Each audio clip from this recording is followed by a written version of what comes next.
വസീഫ്, ഇപ്പോ മുൻ വ്യവസായ മന്ത്രി പി.കെ. കുഞ്ഞാലിക്കുട്ടി തന്നെ ഇതിനെ പ്രതിരോധിക്കാൻ രംഗത്ത് വന്നു. കാക്കനാട് കുറുക്കം മെഞ്ഞിരുന്ന സ്ഥലമാണ്, അതിന് UDF ആണ് മാറ്റം വരുത്തിയത് എന്നുള്ളതാണ് അദ്ദേഹം പറയുന്നത്.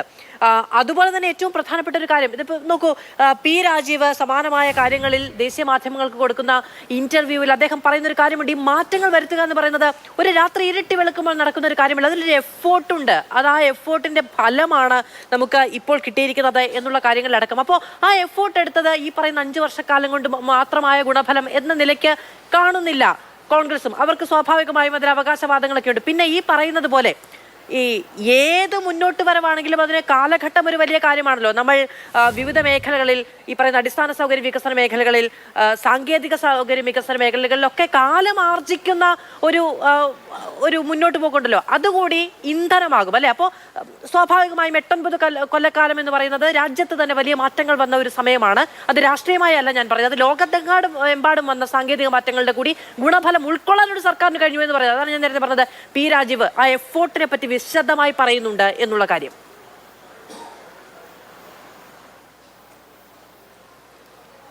മാധു, ഇന്നലെ കൊച്ചിയിൽ വെച്ച് പി രാജീവ് മിനിസ്റ്റർ മാധ്യമങ്ങളുമായിട്ട് ഒരു സംവാദത്തിൽ ഏർപ്പെട്ടിരുന്നു. ഈ പറയുന്ന വിഷയങ്ങളിലെല്ലാം ഒരു തുറന്ന ചർച്ച, നിങ്ങൾക്കൊക്കെ ചോദിക്കാനുള്ള അവസരവും അദ്ദേഹം ലാപ്ടോപ്പ് നീക്കിവെച്ച് എല്ലാം വളരെ വിശദമായി തന്നെ കാണിച്ചു തന്ന് ഒരു സംവാദാത്മകമായ അന്തരീക്ഷം സൃഷ്ടിച്ച് ഒരു കേരളത്തിൻ്റെ മുന്നോട്ട് പോക്കിനുള്ള ഒരു പിന്തുണ ആവശ്യപ്പെട്ടുകൊണ്ടുള്ള ഒരു ചർച്ചയായിരുന്നു അത്. അതിൽ ഈ പറയുന്ന ആക്ഷേപങ്ങൾ ഒക്കെ ഈ കേരളത്തിലെ മാധ്യമങ്ങളുടെയൊക്കെ ഒരു രീതി നമുക്കറിയാലോ. എല്ലാ മാധ്യമങ്ങളും ഒരുപോലെ ചിന്തിക്കുന്നവരല്ലല്ലോ. അവരൊക്കെ വ്യത്യസ്ത അഭിപ്രായങ്ങൾ ചോദിക്കുകയും അതൊക്കെ ബോധ്യപ്പെട്ടു പോവുകയൊക്കെ ചെയ്തതാണ്. ഇനിയും അങ്ങനെയുള്ള ചർച്ചകൾക്ക് ഈ വ്യവസായങ്ങളെക്കുറിച്ച്, വ്യവസായങ്ങൾ വരാൻ വേണ്ടതിനെക്കുറിച്ച് നിർദ്ദേശങ്ങൾ എല്ലാം സ്വീകരിക്കാനും ഞങ്ങൾ തിരുത്തേണ്ടത് തിരുത്താനും ഒക്കെ ഞങ്ങൾ തയ്യാറാണ്. പിന്നെ ഇവിടെ 2 പേരാണ് എനിക്ക് എതിരെ അല്ലെങ്കിൽ ഇടതുപക്ഷത്തിനെതിരെ സംസാരിക്കുന്നത്.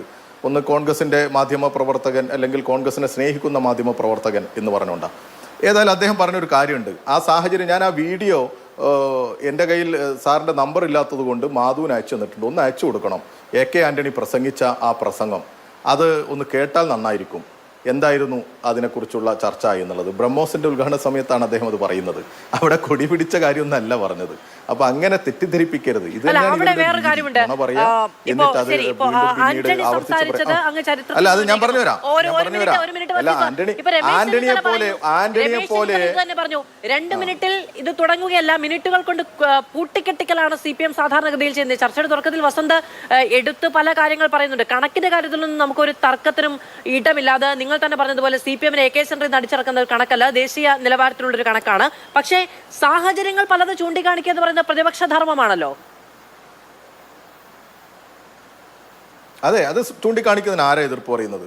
അങ്ങനെ എവിടെയെങ്കിലും എന്തെങ്കിലും സംഭവങ്ങൾ ഉണ്ടെങ്കിൽ അതൊക്കെ കൂട്ടായി പരിഹരിക്കണം എന്ന് തന്നെയുള്ള തുറന്ന സമീപനമാണ് ഞങ്ങൾ സ്വീകരിക്കുന്നത്.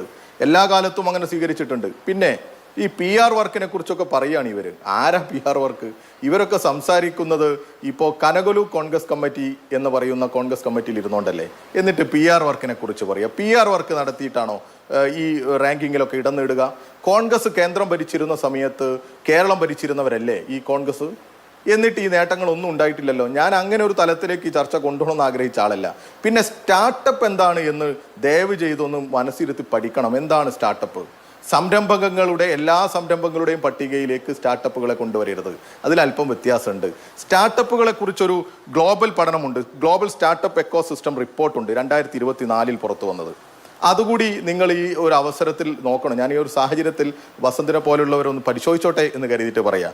അതിലെ ഈ കോമ്പൗണ്ട് ആനുവൽ ഗ്രോത്തിൽ കേരളത്തിൻ്റെ റേറ്റ് 254 254% ആണ് കേരളത്തിൻ്റെതുള്ളത്. എന്നാൽ ആഗോള ശരാശരി ഗ്ലോബൽ ആവറേജ് എത്രയെന്നറിയോ? 46% 46%. അത് ഈ GSER എന്ന് പറയുന്ന ഈ ആഗോളതലത്തിൽ നടത്തുന്ന സ്റ്റാർട്ടപ്പുകളുടെ ഈ ഒരു വളർച്ചയിൽ കാണിക്കുന്ന വളർച്ച പരിശോധിക്കുന്ന ഒരു കണക്കാണ്. അതിലും കേരളം വലിയ മുന്നേറ്റമാണ് ഉണ്ടാക്കുന്നത് സ്റ്റാർട്ടപ്പുകളുടെ കാര്യത്തിൽ. ഇപ്പോൾ സംരംഭങ്ങൾ ഇപ്പോൾ നേരത്തെ പറഞ്ഞതുപോലെ അത് ബ്യൂട്ടി പാർലറുകളാവട്ടെ, ഹോട്ടലുകളാവട്ടെ, അങ്ങനെയുള്ള സംരംഭങ്ങൾ, തൊഴിൽ തുടങ്ങുന്ന സംരംഭങ്ങളാകട്ടെ, ഇതൊക്കെ തുടങ്ങുമ്പോൾ അത് സംരംഭകത്വ വർഷം എന്നുള്ള നിലയ്ക്ക് ഇതൊക്കെ നമ്മുടെ കണക്കിൽ വരുന്നു. ആ സംരംഭങ്ങളുടെ പട്ടികയെല്ലാം പി രാജീവ് മിനിസ്റ്റർ തുറന്നു കാണിച്ചതാണ്. അതിൽ ഒന്നിന്റെ കുറവുണ്ട്. എൻ്റെ നാട്ടിലെ ഇവർ പറഞ്ഞതുപോലെ കോടിപ്പീടിക, വസന്തിന്റെ നാട്ടിലെ കോടിപ്പീടിക തുറന്നിട്ടില്ല, തുറക്കാൻ പോകുന്നതേ ഉള്ളൂ. നമുക്ക് ചർച്ച ചെയ്യാന്നേ. അത് വേണമെങ്കിൽ 3 ലക്ഷത്തിൽ നിന്ന് 1 വേണമെങ്കിൽ കുറക്കാം, ചിലപ്പോൾ അപ്പുറത്ത് 1 കൂടിയിട്ടുണ്ടാകും. വസന്തേ, നമ്മളിവിടെ പൊതുവായി ചർച്ച ചെയ്യുന്നത് എന്താ? പൊതുവായി ചർച്ച ചെയ്യുന്നത് കേരളത്തിന് ഈസ് ഓഫ് ഡൂയിങ് ബിസിനസ്സിൽ റാങ്ക് 1 കിട്ടിയിട്ടുണ്ട്. അത് നിങ്ങളുടെ ഒരു നേതാവ്, ഞങ്ങളുടെ പോളിറ്റ് ബ്യൂറോ മെമ്പർ അല്ല, നിങ്ങളുടെ AICC പ്രസിഡന്റ് ആവാൻ മത്സരിച്ച ഒരു നേതാവ്, നിങ്ങളുടെ MP, തിരുവനന്തപുരത്തെ MP, അദ്ദേഹത്തിന്റെ അറിവിനെക്കുറിച്ചും അദ്ദേഹത്തിന്റെ പഠനത്തെക്കുറിച്ചും അവതരണ ശൈലിയെക്കുറിച്ചും ഒന്നും ആർക്കും ഒരു എതിരഭിപ്രായമില്ല. ഒരു പ്രസംഗത്തിൽ പറഞ്ഞു പോയതല്ല. ഇന്ത്യൻ എക്സ്പ്രസിന് കൊടുത്ത ഒരു ലേഖനം കൊടുക്കുമ്പോൾ എത്ര ആവർത്തി അത് പരിശോധിച്ചിട്ടുണ്ടാകും, അത് ക്രോസ് ചെക്ക് ചെയ്തിട്ടുണ്ടാകും. അങ്ങനെ പ്രിന്റഡായി വന്ന ഒരു ലേഖനത്തിലെ ഒരു അഭിപ്രായത്തെക്കുറിച്ചാണ് നിങ്ങൾ ഇങ്ങനെ വല്ലാതെ അസ്വസ്ഥരാകുന്നത്. അത് നിങ്ങൾ അങ്ങനെ അസ്വസ്ഥരാകണ്ടെന്നേ. നമുക്ക് ഒന്നിച്ച് ഈ കേരളത്തിന്റെ മുന്നേറ്റത്തിന് അണിനിരക്കാം നെയ്.